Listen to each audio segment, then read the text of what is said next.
los primeros frutos de tu tierra traerás a la casa de Jehová tu Dios. Éxodo 23:19. Primicias. Fiesta de las primicias. Nuevo a los que no estuvieron hace unos días con nosotros.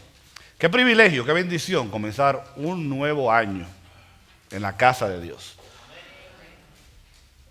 Salude a la persona que está al lado suyo y dígale, no engordaste nada el año pasado. Te ves bien.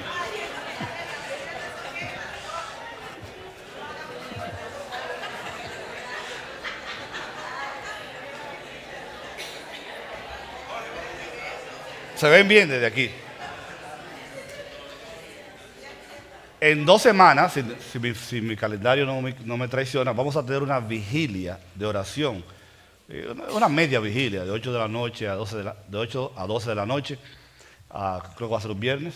Y les invitamos a que desde ya usted esté pensando en participar de esa vigilia. Es la mejor manera de comenzar el año, intercediendo delante de Dios por esta iglesia, por nuestras vidas, por el ministerio que Dios ha puesto en nuestras manos y todo lo que Dios va a hacer. La otra cosa es que este miércoles también, todos los miércoles hay estudio bíblico en la iglesia. Eso no va a cambiar hasta que decidamos lo contrario. Pero el mes de enero, febrero y marzo vamos a estar dando clases de teología como continuación de un programa que comenzamos hace un tiempo, auspiciado por el Instituto Bíblico Norteamericano. Así que usted puede venir y participar de esas clases que esperamos sean de mucha bendición y mucha ayuda, principalmente si usted está interesado en servir en alguna área de ministerio. Nos ponemos de pie, como es costumbre, para leer la palabra de Dios, la cual se encuentra en Levítico capítulo 23, versos 9 al 14. Levítico 23, 9 al 14, voy a leer de la Nueva Versión Internacional, y dice así la palabra de Dios. El Señor le ordenó a Moisés que les dijera a los israelitas: cuando ustedes hayan entrado en la tierra que les voy a dar y cieguen la mies, deberán llevar al sacerdote una gavilla de las primeras espigas que cosechen. El sacerdote moverá las gavillas ante el Señor para que le sea aceptada. La mecerá a la mañana siguiente del sábado. Ese mismo día santificarán ustedes un cordero de 1 año sin defecto como un holocausto al Señor. También presentarán 4 kilos de harina fina mezclada con aceite como ofrenda de cereal, ofrenda por fuego de aroma grato al Señor, y 1 litro de vino como ofrenda de libación. No comerán pan ni grano, tostado o nuevo, hasta el día que traigan esta ofrenda a su Dios. Este será un estatuto perpetuo para todos sus descendientes, donde quiera que habiten. Pueden tomar asiento. El Señor añada bendición a su palabra. Hemos comenzado un nuevo año. Gloria a Dios por eso. El mundo tiene un montón de tradiciones, costumbres, prácticas que nosotros consideramos antibíblicas, jocosas algunas de ellas, ridículas las otras. Pero el punto que quiero traer es que la gente por lo general hace cualquier cosa que le digan si la promesa es que esto va a resultar en algún tipo de beneficio para ella. ¿Me entiende lo que digo? La gente cae en cada trampa a veces cae en cada engaño, porque se les promete cosas y cuando uno quiere algo, pues uno quiere creer que es verdad lo que se le está vendiendo o lo que se le está diciendo. Y dependiendo del país donde usted venga y lo que usted haya escuchado, leído, déjeme decirles rápidamente cuáles son algunas de las tradiciones de Año Nuevo en muchos de los países nuestros. Al llegar el fin de año, los españoles tienen una antigua costumbre de comerse 12 uvas el 31. ¿Lo han visto eso? Cada uva representa un mes del año. La tradición sostiene que al comer las uvas traerán suerte para cada uno de ellos. En Portugal se hace lo mismo, pero con pasas. En Italia existe la tradición de cenar un plato de lentejas como forma de despedir el año y garantizar, entre comillas, que el próximo año llegue completo de abundancia y de dinero. La cantidad que se coma representa los beneficios que vendrán. Por lo tanto, mientras más lenteja usted come esa noche, más beneficio va a tener. Y usted y yo sabemos que lo único que eso garantiza es libras de más el año que viene. En Estados Unidos y otros países de Latinoamérica la tradición es besar a alguien. Por suerte yo no vi mucho de eso el 31. Para atraer el amor en el año siguiente. La tradición dice que si usted no besa a nadie, tiene 365 días de soledad. Esta es la que más me gusta. En varios países se acostumbra a cambiarse la ropa interior y ponérsela de colores diferentes. ¿Ustedes han visto eso? De acuerdo a la costumbre. En Portugal, por ejemplo, se pone ropa interior azul para garantizar la buena suerte. Mientras que en Brasil, la costumbre es vestirse de blanco, porque asegura un año armonioso, felicidad y pureza.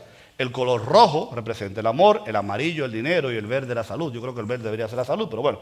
Finalmente, en la China, las mujeres solteras, acostumbran a escribir en una mandarina el nombre de ellas, arrojarlo al mar, porque eso garantiza que tendrán pareja el año que viene. Así que ustedes saben, mandarinas y para el río Hudson después del culto.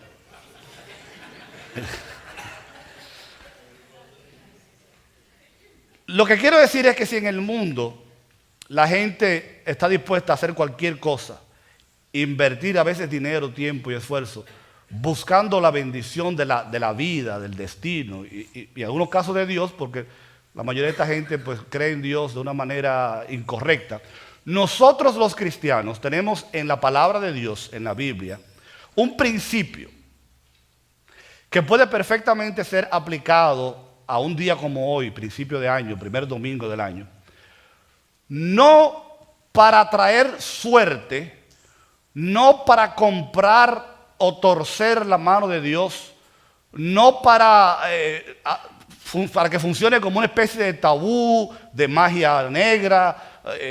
Ustedes saben lo que le quiero decir. No es algo que se hace como tratando de una fórmula automática que si usted hace esto, automáticamente usted va a recibir esta bendición. Todo lo que nosotros hacemos como creyentes, como cuerpo de Cristo, como iglesia de Dios, lo hacemos en obediencia a lo que la palabra de Dios enseña, con el principal propósito de ser obedientes a Dios. Lo que suceda de ahí para allá, si Dios nos bendice o no, ya eso es problema de Dios. Aunque nosotros confiamos y creemos que está en el corazón, en la actitud y en la voluntad de Dios bendecir siempre a su pueblo. Amén. Por supuesto, Dios demanda obediencia de parte nuestra y Dios demanda que nosotros seamos fieles, así como Él siempre es fiel.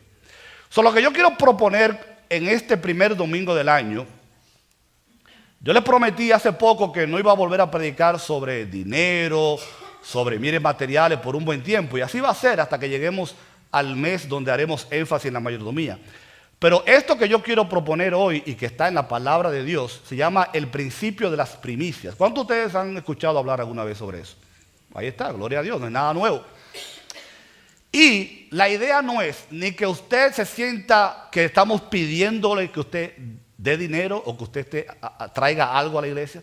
No estamos diciendo que si usted hace esto automáticamente el 2016 va a ser un año de bendición económica. No es eso. Lo que estamos diciendo es que es una buena manera de comenzar el año poniendo a Dios en primer lugar en nuestras vidas, como tiene que ser en todas las áreas de nuestra vida. No solamente en lo que tiene que ver con las finanzas, pero hemos estado hablando en estos días, aprovechando el año nuevo, de que Dios tiene que ser primero cuando nos levantamos, de que Dios tiene que ser primero con nuestro tiempo, de que Dios tiene que ser primero con nuestras relaciones, de que Dios tiene que ser primero con nuestras posesiones materiales, de que Dios tiene que ocupar el primer lugar en la vida del creyente. Porque al final del día, los únicos que nos beneficiamos con eso somos nosotros. You want to do that. La fiesta, la celebración de las primicias fue una ordenanza que Dios le dio al pueblo de Israel y ellos la tenían que poner en práctica todos los años. Dos cosas es importante que notemos acerca de esta celebración. Número uno, como tenía que ver con una celebración de cosecha, harvest, no tenía nada que ver con la celebración que los paganos, los cananitas, los que adoraban a dioses falsos en aquella época hacían, y que en muchos países todavía se hacen el día de hoy. Los pueblos que no sirven al Dios real y al Dios vivo llevan a cabo ceremonias, ritos, tradiciones. Y en la época en que Israel se encontraba en la tierra de Palestina, en la época en que Dios le da estas instrucciones, lo que estos pueblos hacían era tratar de convencer a los dioses en los que ellos creían, forzarlos, convencerlos, lavarles el cerebro, obligarlos a que les diera una buena cosecha, que los bendijera en términos económicos, porque ustedes saben que en aquella época lo único que la gente necesitaba era techo, ropa y comida. Y la única preocupación, la única riqueza de las personas en aquella época estaba basada en el ganado, en la cosecha, en la comida. Y si ellos recibían bendición de parte de Dios en esa área, pues todo iba a estar bien. Eso era lo más importante para ellos. Lo que Dios le está proponiendo al pueblo de Israel no era que el pueblo viniera donde Él para convencerlo, para obligarlo a que Dios bendijera la cosecha. Era todo lo contrario. El principio que siempre hemos estado repitiendo aquí: Dios siempre da primero. La celebración de la fiesta de las primicias era más parecido al Día de Acción de Gracias, Thanksgiving, que nosotros celebramos, a la celebración que hacían los paganos. ¿Me están entendiendo? Los paganos le hacían cosas para que los dioses lo bendijeran. El pueblo de Israel, después que Dios lo bendecía y le daba todo, ellos venían a Dios con una actitud de agradecimiento, a decirle: Señor, mira, te traemos esto para agradecerte lo que ya tú hiciste por nosotros. Porque Dios le dio una tierra que ellos no cosecharon, Dios le dio casa que ellos no construyeron, Dios los trajo a un territorio que emanaba leche y miel, Dios los bendijo, Dios los prosperó, Dios les dio comida, les dio alimento. Y lo único que Dios le estaba pidiendo era que vinieran un día después de Pentecostés, al principio de la cosecha, y trajeran a Él las primicias de lo mucho que ya Dios le había dado. Era un día de acción de gracias. La segunda cosa importante sobre esta celebración era que a Dios se le traía lo mejor. No era que lo que sobró del año pasado, la primera cosecha que se dañaron, el animal que quedó cojo. No, había que escoger lo mejor de lo primero. Y por lo general, esta cosecha, los israelitas tenían dos cereales que eran la base de su alimentación: la cebada, el barley, y el trigo, el wheat. Casi siempre la cebada era lo que se cosechaba primero, y de las primeras ramas, las primeras espigas que se cosechaban, estas eran traídas al sacerdote. El sacerdote tomaba estos manojos, estos primeros manojos, los mejores, los más bonitos, los más importantes, los traía, lo presentaba frente al telón que dividía el lugar santo del lugar santísimo, lo movía delante de Dios diciéndole: Señor, te traemos a ti esta cosecha, estas primicias, reconociendo que todo lo que tenemos, todo lo que hemos recibido, todo lo que vamos a disfrutar este año es gracias a tu misericordia. Entonces ellos estaban anticipando un gran año, anticipando una gran bendición, no porque iban a convencer a Dios de que lo hiciera, sino que ya Dios lo había hecho y ellos sencillamente estaban agradeciendo a Dios sus favores, porque la Biblia dice que del Señor es la tierra y su plenitud, el mundo y los que en él habitan, según el Salmo 24:1. Tres cosas importantes acerca de esta celebración. Número uno, las primicias, como lo hemos dicho ya, debían ser lo mejor que ellos recogían. Números 28, del 26 al 31, dice: durante la fiesta de las semanas, presentarás al Señor una ofrenda de grano nuevo en el día de las primicias, y celebrarás también una fiesta solemne. Ese día nadie realizará ningún tipo de trabajo. Ofrecerás 2 novillos, un carnero y 7 machos cabríos de 1 año como holocausto de aroma grato al Señor. Presentarás todo esto junto con sus libaciones, sus sacrificios, además del holocausto diario, y los animales no deben tener ningún defecto. Dios se agrada no solamente de que nosotros seamos obedientes. Dios se agrada no solamente de que nosotros cumplamos con aquellas cosas, aquellos preceptos, aquellas ordenanzas que Él nos ha dado, pero Dios también se agrada aún más cuando lo que hacemos, lo hacemos de corazón, lo hacemos reconociendo que Dios merece todo eso, y cuando nosotros todo lo que hacemos para el Señor lo hacemos con excelencia. Dios quiere lo mejor de tu tiempo. Dios quiere lo mejor de tu finanza. Dios quiere lo mejor de tus talentos. Dios quiere que cuando tú le ofreces algo a Él, no le des lo que te sobra, no le des lo que tú no vas a usar. Miren, hay instituciones, por ejemplo, que recogen juguetes para Navidad, ¿verdad? Y yo he oído muchos anuncios que dicen, traiga un juguete que no haya sido abierto. ¿Han visto ustedes esas agencias que recogen? Traiga una ropa nueva, porque la tendencia de la gente es, déjame ver lo que voy a botar, déjame ver lo que no sirve y voy a regalar eso. Y en muchos casos eso funciona, porque es mejor regalar algo que que a lo mejor a alguien le puede servir, y es mejor regalarlo que botarlo. Pero la idea es que si usted va a hacer algo, usted va a hacer un favor, usted va a hacer una obra, hágalo bien. Regale algo que sirva, ¿verdad? Porque lo más fácil del mundo es regalar algo que no sirve. Y cuando se trata de Dios, es una falta de respeto cuando nosotros queremos traerle a Dios lo que nos sobra, queremos traerle a Dios lo que nos sirve, queremos darle el tiempo a Dios que nos sobra, o traerle a Dios migajas como si Dios fuera un mendigo. Una iglesia por muchos años nos enseñó a traer limosnas a la iglesia. Dios no es un limosnero. Thank you. Limosnero. Dios no es un limosnero. Dios es el dueño de todo, del cielo y de la tierra. Dios no necesita una limosna de nadie. Dios quiere lo mejor de nosotros. Y como siempre hemos dicho, ¿por qué quiere Dios que le demos lo mejor de nuestro tiempo, lo mejor de nuestros talentos, lo mejor de nuestra primicia? ¿Porque Dios quiere quitarnos nada? No. Porque Dios quiere que aprendamos a ser agradecidos, sabiendo que lo que tenemos Él lo dio, y que cuando somos obedientes y le damos a Él lo mejor de lo mejor, las bendiciones de Dios siguen siendo garantizadas para cada uno de nosotros. ¿Recuerdan Caín y Abel? Hay muchas implicaciones teológicas sobre lo que pasó con ellos, pero Caín trajo una ofrenda, y a pesar de que trajo la ofrenda, y fueron muchas cosas, trajo mucha naranja, mucha papaya, yo no sé qué fue lo que trajo, a Dios no le agradó. Sin embargo, la ofrenda de Abel sí. Y claro, hay una implicación teológica allí, que la ofrenda de Abel tenía que ver con sangre, de sacrificio y todo eso. Pero yo estoy seguro que la intención del corazón de ambos fue probablemente lo que hizo que Dios rechazara una ofrenda y aceptara otra. En otras palabras, usted puede venir a la iglesia a todas las actividades, a todos los cultos, y lo hace por obligación o lo hace por, qué sé yo, con la actitud incorrecta, y alguien viene sacrificialmente y lo hace queriendo agradar a Dios sacrificialmente, al igual que la viuda que ofrendó los únicos 2 centavos que tenía, mientras otros echaban cantidades grandes de dinero.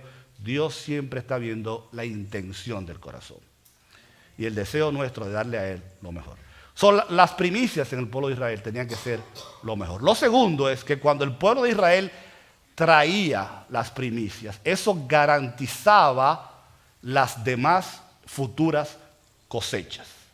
El pasaje es 2 de Reyes 4, 42. Dice, de Baal Salisá llegó a alguien que le llevaba al hombre de Dios para los primeros frutos 20 panes de cebada y espigas de trigo fresco. Eliseo le dijo a su criado, dale de comer a la gente. ¿Cómo voy a alimentar a 100 personas con esto? En otras palabras, lo que trajeron no era suficiente. Si ustedes leen el contexto del pasaje, había una hambruna, había una gran necesidad en el pueblo, estaba escaseando el alimento. Alguien trajo unos cuantos panes y los discípulos, ¿sí?, de Eliseo dijeron, ¿cómo vamos a alimentar a 100 personas con esto? Eliseo insistió, dale de comer a la gente. Pues así dice el Señor, comerán y habrá de sobra. Entonces el criado les sirvió el pan y conforme a la palabra del Señor, la gente comió y hubo de sobra. Y usted pensaba que la multiplicación de los panes y los peces en el Nuevo Testamento era el único milagro de multiplicación que hay en la Biblia. No, Dios siempre, desde en el Antiguo Testamento, todavía con el aceite de la viuda y con otros ejemplos, y después Jesús en el Nuevo Testamento, en 2 ocasiones con los panes y los peces, demuestra que cuando uno le da a Dios la prioridad, cuando uno pone a Dios primero, cuando uno es obediente, cuando uno reconoce que aún lo poco que tiene viene de Dios y lo pone a Dios primero, eso garantiza, por así decirlo, las futuras provisiones. Por lo tanto, cuando el pueblo de Israel traía las primeras gavillas, las primeras ramas del primer trigo, de la primera cebada, y lo presentaba a Dios y lo regalaba al templo para el uso de los sacerdotes, no solamente estaban trayéndole lo mejor, no solamente estaban diciendo, Señor, te estamos devolviendo un poco de lo mucho que tú nos has dado, estaban con este acto garantizando que Dios iba a seguir proveyendo en meses y años posteriores el alimento y toda la provisión que ellos necesitaban. Por lo tanto, por así decirlo, era un buen negocio. No estoy diciendo que esto es un negocio. No estoy diciendo que Dios es un usurero, que tú me das y yo te doy. Es un asunto de obediencia. Pero era un buen negocio para Israel, que Dios le daba mucho y ellos devolvían un poco. Amén. Y cuando ellos hacían eso, Dios volvía y proveía. Y ellos traían un poquito, y Dios traía mucho. Y ellos traían un poquito, y Dios traía mucho. Y así la historia seguía. Finalmente, punto número 3. Bueno, Proverbios 3, 19 dice, honra al Señor con tus riquezas y con los primeros frutos de tus cosechas. Así, o sea, la palabra ahí quiere decir, por lo tanto, de esta manera, como resultado, tus graneros se llenarán a reventar y tus bodegas rebosarán de vino nuevo. Palabra de Dios, ¿verdad? Está diciendo, honra a Dios con tus riquezas, honra a Dios con los primeros frutos de tus cosechas y esto va a garantizar que siempre haya provisión en tu casa. En tercer lugar, las primicias santificaban el resto de la siega. Dios le daba a ellos una cosecha del 100%. Ellos traían un porcentaje y los santificaban a Dios. Pero esa porción que santificaban a Dios automáticamente santificaba el resto de lo que quedaba. Porque hemos dicho que es un principio bíblico, que Dios no solamente está interesado en el diezmo, que Dios no está solamente interesado en las ofrendas y que usted puede hacer lo que le da la gana con el resto.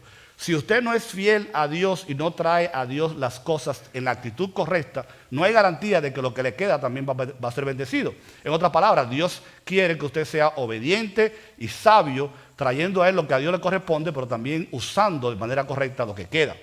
Y para que usted, como siempre digo, pongo el ejemplo de aquel amigo que se convirtió en otra iglesia, que se llama Víctor, igual que yo, que él siempre dice, cuando yo era inconverso, yo ganaba muchísimo dinero y no me rendía, porque lo gastaba en cosas que no valían la pena, pero ahora que soy cristiano, yo traigo dinero a Dios, yo doy el diezmo, yo doy ofrenda y lo que sobra me sobra, porque Dios hacía que lo que se traía a Él era santificado, pero lo que quedaba también era santificado. Fíjense que en el Nuevo Testamento hay un principio que tiene un paralelo con esto para que nos entendamos. En Romanos 11, capítulo 11, versículo 16, Pablo le dice a la iglesia, si se consagra la parte de la masa que se ofrece como primicias, también se consagra toda la masa.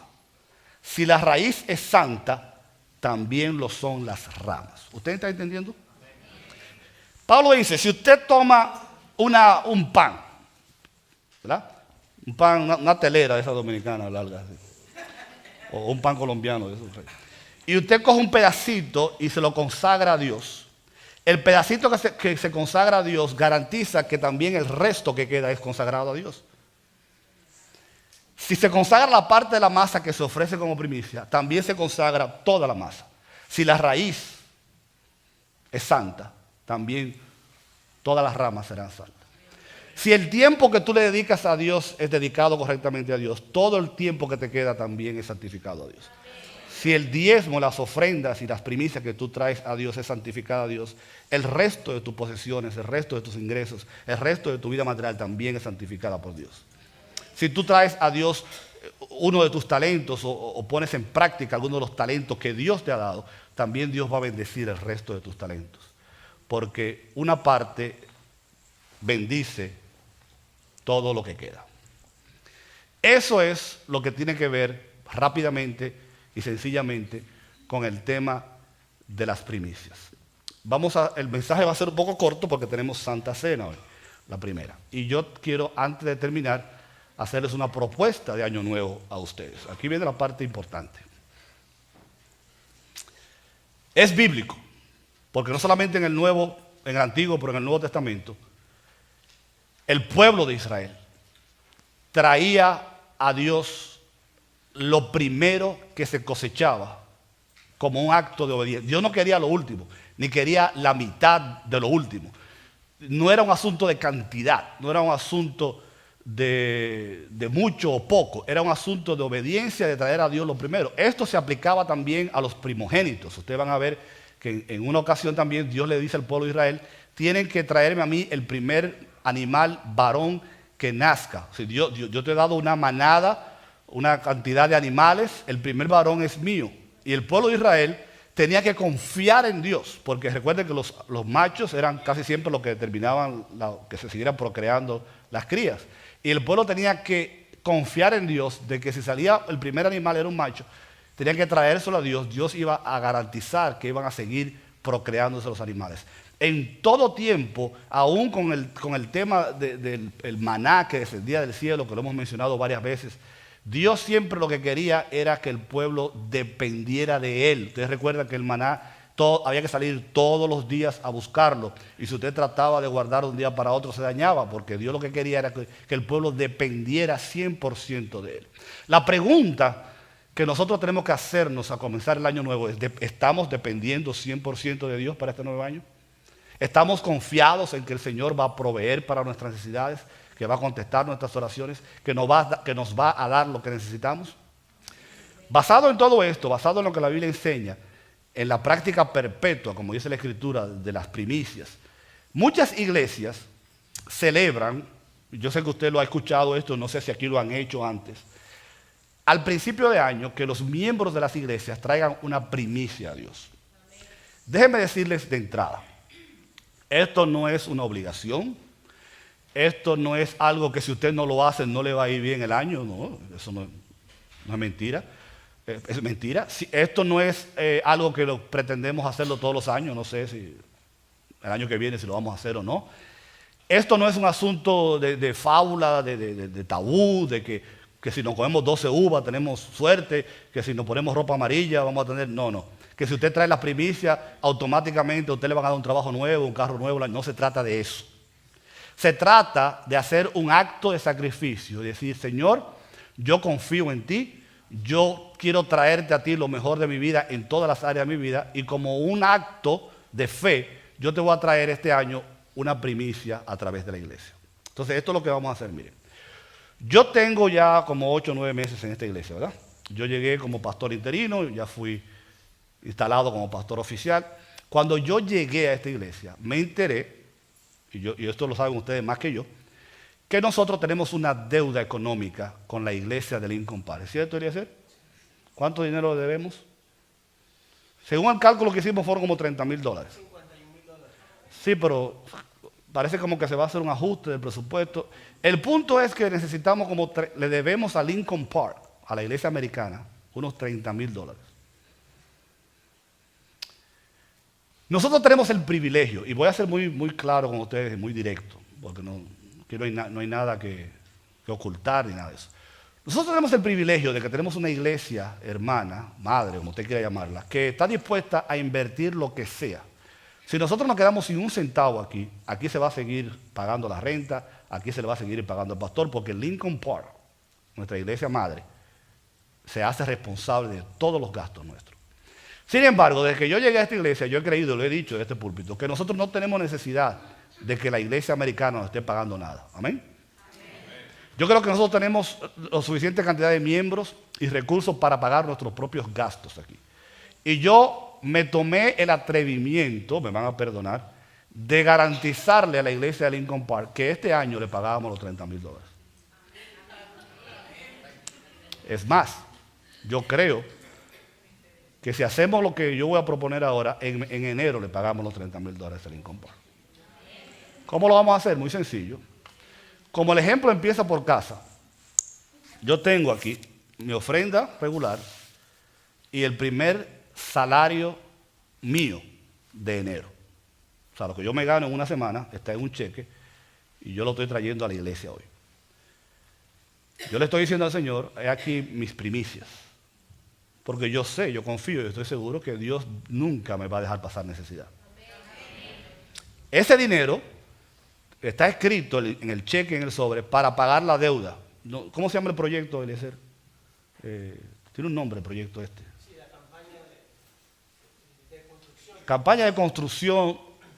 Yo lo que propongo es que si usted confía en el Señor y si usted está dispuesto a hacer un sacrificio, que usted hoy, la semana que viene, antes de que se acabe el mes de enero, usted le traiga un cheque de primicia al Señor y se asegure de ponerle al sobre o al cheque. Esto es para pagar la deuda, para el proyecto de construcción. Porque si usted no lo sabe, ese dinero se invirtió en la construcción de los salones, todas las cosas buenas que tenemos aquí y que falta. El año que viene tenemos la segunda parte del proyecto, donde se va a invertir otros, o los sobres azules. Levante el sobre azul. En esos sobres azules es donde se ha estado, y esto no es nuevo, ustedes lo conocen porque ustedes estaban aquí antes que yo, esto viene corriendo hace tiempo. Estamos invirtiendo dinero para la iglesia, para el ministerio, para los salones, para las oficinas, para las diferentes facilidades que esta gente ha puesto a disposición nuestra sin cobrarnos un solo centavo. Entonces, dos cosas van a pasar. Número uno, usted va a estar cumpliendo con un principio bíblico de traer a Dios una primicia este año y buscando de esta manera la bendición de Dios. Otra vez, no es porque es algo mágico, que si usted lo hace automáticamente le van a duplicar el sueldo y nada de eso, pero como un acto de obediencia, y decir, Señor, yo quiero ponerte a ti primero. Y número dos, para demostrarle a la iglesia americana que nosotros sí podemos, como dicen los mexicanos, sí se puede, ¿verdad?, cumplir con nuestros propios gastos y que el año que viene, cuando empiece la fase 2 del proyecto, nosotros vamos a financiar el dinero. Amén. Y nosotros como iglesia vamos a pagar nuestros propios gastos en este lugar. Y nosotros no solamente ya no vamos a tener que recibir dinero de la iglesia americana, como yo dije una vez, sino que vamos nosotros a darle a ellos para uso de misiones y todo eso. Porque Dios va a bendecir esta iglesia grandemente. Dios va a bendecir las vidas de cada uno de nosotros. Amén. Aplauda, sí, no hay problema. Y yo quiero... La única razón por la que hacemos esto es porque estamos seguros que Dios bendice al dador alegre. Y que Dios, que es un principio bíblico, de que es algo que realmente, una vez puesto en práctica, lo único que puede traer es bendición a su vida y también nos coloca a nosotros como iglesia en una actitud responsable delante de los hermanos americanos. Así que el desafío está hecho. Tenemos todo el mes de enero para hacerlo. Y yo confío en el Señor que al final de enero vamos a tener buenas noticias para cada uno de nosotros. ¿Amén? Vamos a ponernos de pie. Antes de que pasemos a la celebración de la Santa Cena, vamos a orar. Y vamos a decirle, recuerde, usted no tiene por qué sentirse obligado o comprometido. Si usted está aquí visitándolo por primera vez, no piense que aquí solamente hablamos de dinero. Probablemente no volveremos a hablar de este tema por 4 o 5 meses más. Lo único que sí queremos es comenzar el año diciéndole al Señor, te ponemos a ti primero y creemos que haciendo esto, tú vas a bendecir nuestras vidas, nuestras familias y la vida de esta iglesia. Y si usted, mientras la iglesia está con los ojos cerrados y el rostro inclinado, de nada sirve lo que nosotros hagamos o dejemos de hacer si nuestra relación con Dios no está en el lugar correcto. Mientras la iglesia ora en estos momentos, si usted está aquí y usted todavía no ha hecho una decisión por Cristo, no importa lo que usted dé o no dé, haga o no haga, venga a la iglesia o deje de venir, lo importante es si usted ya recibió a Jesucristo como Salvador personal. Cuando Cristo fue crucificado, habían 2 delincuentes, uno a la derecha y otro a la izquierda, y uno de ellos dijo, Señor, acuérdate de mí cuando vengas en tu reino. Y Jesús le dijo, de cierto te digo que hoy estarás conmigo en el paraíso. Nosotros creemos que ese hombre está en el cielo con Dios, el otro no, porque no creyó. Lo único que hace la diferencia, lo único que garantiza la entrada al cielo, lo único que nos compra la salvación es la fe en Cristo Jesús. Esto no se puede comprar con dinero, esto no se puede comprar con acciones, esto no se puede comprar con buenas obras. Lo único que usted tiene que hacer es, si lo quiere hacer en esta mañana, si no lo ha hecho nunca, es orar de esta manera. Señor Jesús, yo me entrego a ti en esta mañana. Yo te pido que perdones mis pecados, que entres en mi vida y me des la salvación y la vida eterna que tú has prometido. Yo me entrego a ti y creo que Cristo murió y resucitó para salvarme. En el nombre de Jesús. Y mientras la iglesia sigue orando,